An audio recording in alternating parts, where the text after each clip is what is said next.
2-10 season for Mike Houston and the ECU Pirates wasn't what they wanted, but the top 10 returning players for 2024 could make things different this year. One aspect that was lost in ECU's season last year was the fact that the defense was surprisingly good. There were a lot of things that they did really well, and a guy like Chad Stevens played a huge role. This is a guy who is a multi-year starter who's been disruptive for those years, and last year was no different. 12 tackles for loss, 3.5 sacks.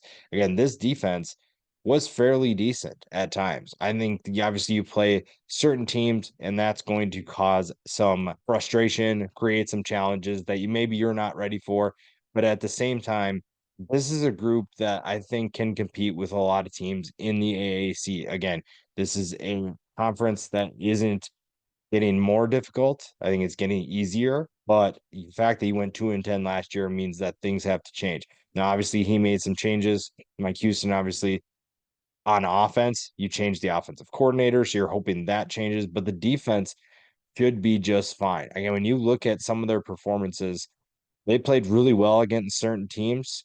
And I mean, the fact that they held Navy to 10 points, granted, Navy wasn't as good last year, but that's a game that ECU typically struggled with mightily because it's a triple option. Now, I'm not saying that makes them elite because they stopped triple option, but that's just an example of how good they were at times last year. So I think that this defense will once again be relied on to make improvements. But I think also there's a lot of work to be done on both sides of the ball. Sticking with that defensive line, Deontay Johnson is another player who stepped up. Again, this defense honestly is underrated. I don't think a lot of people are talking about it. And this front seven for the Pirates is a very good group. Johnson had 9.5 tackles for loss, 4 sacks. I just really like the energy that this group plays with. And again, Mike Houston should like what he has coming back. It should be able to build off of that. And if this defense continues doing what it's doing and the offense takes a step forward, this will be a much improved team in 2024. A passing attack that finished 123rd needs some answers. They need solutions rather than more questions. And Chase Sowell is going to be the guy that can step up in a big way. 6'4", 196 pounds.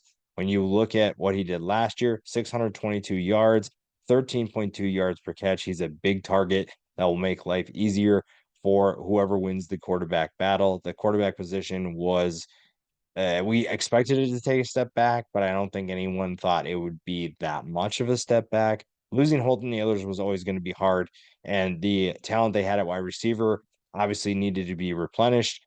That didn't exactly happen, but now you have guys who can step up in a big way. They understand that last year was an unacceptable way to finish, and when you look at what Sowell did, he is someone who led the team in receiving yards. He also led the team in receptions. So he is the go-to target for, again, whoever wins that quarterback battle. Flipping back to defense, Siobhan Ravel is a really intriguing player. We talk about the need for NFL teams to have big time corners and big corners, big body corners. And at 6'3", Ravel has one of those bodies, one of those frames that's going to make life very difficult for anybody that faces him. 13 passes defended last year, 1 interception.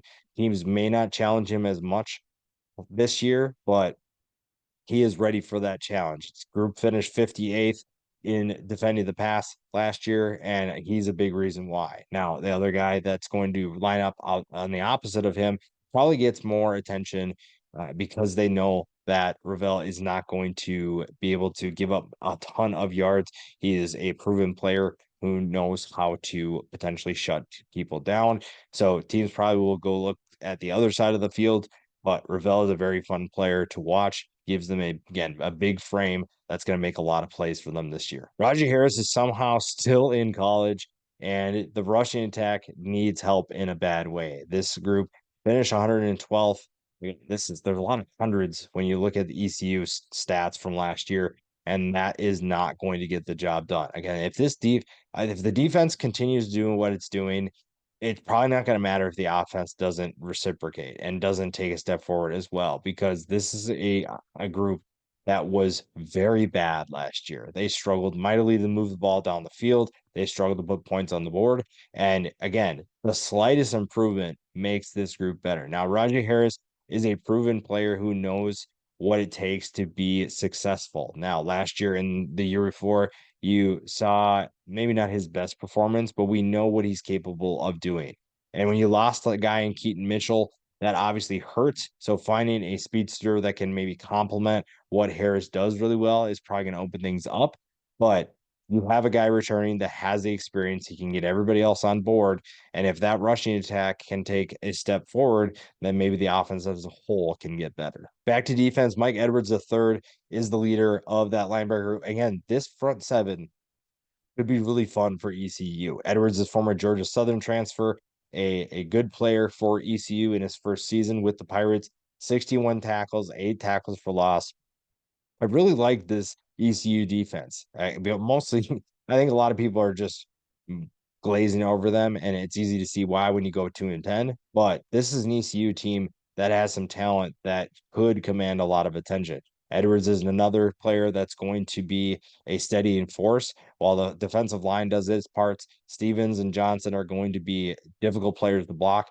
Edwards is going to be on cleanup duty because he's going to benefit from a lot of easy reads and maybe easier blocks to beat because of the group in front of him. An intriguing transfer for ECU is Winston Wright. Again, that passing attack, we talked about the need to take a step forward to improve. Winston Wright could be that guy. He has the speed to make life very easy for the quarterbacks, and he is going to be a fun player to watch. We've seen some really intriguing players. CJ Johnson used to be one of the most electric players for ECU.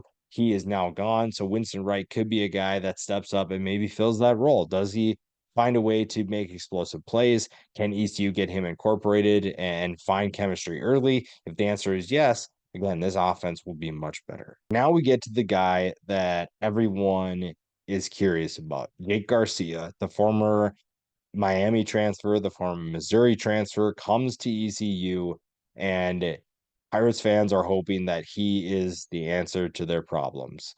If he is, great, because you have talent on this offense that can take a step forward, that will be a better group. You just have not seen Garcia play at a consistent level yet. So you're kind of rolling the dice here, but after a 2-10 season, you kind of have to. You almost have to take that chance, and Garcia has to prove that he can be that player. That obviously didn't work out at the Power 5 level. So he comes to the group of 5 and he's going to join a conference. Again, we talked about how this conference is taking a step back in terms of competition. Doesn't mean that it's not going to be difficult, but I think Jake Garcia will find that he should have some success. It's just a matter of to what level. And Mike Houston's probably feeling the heat a little bit after a 2-10 season when they went 8-5 the year before. But if this passing attack is better, then Houston's hot seat probably cools off a lot more. We talked about the running backs before. Javius Bond is a player who could be a more impactful player in 2024. 231 yards and 1 touchdown last year. With Rajah Harris coming back, there's going to be a rotation. There's nobody on this roster that commands most of the carries right now until someone steps up and proves their worth. Javius Bond could be that guy. A little bit smaller than Rajah Harris, but he is someone who's a good complement. He's going to get in the rotation and he's going to get touches. Now, the last spot was a little bit more difficult, but I am intrigued as to what Casey Kelly brings to the table. The former Ole Miss transfer and Oregon transfer comes to ECU after a disappointing season with the Ducks, looking for a more important role in the offense. And again, this offense needs to take a step forward. It's almost open competition at every single position, tight end included. And the tight end position is one that I want to see take a step forward. You've seen some intriguing players in the past, but if a guy like Casey Kelly can be better for them, and then I really like where this team is headed. I really like where this offense is headed. And again, if that defense does what it does and the offense takes even the slightest step forward, this will be a way different team than we saw last year.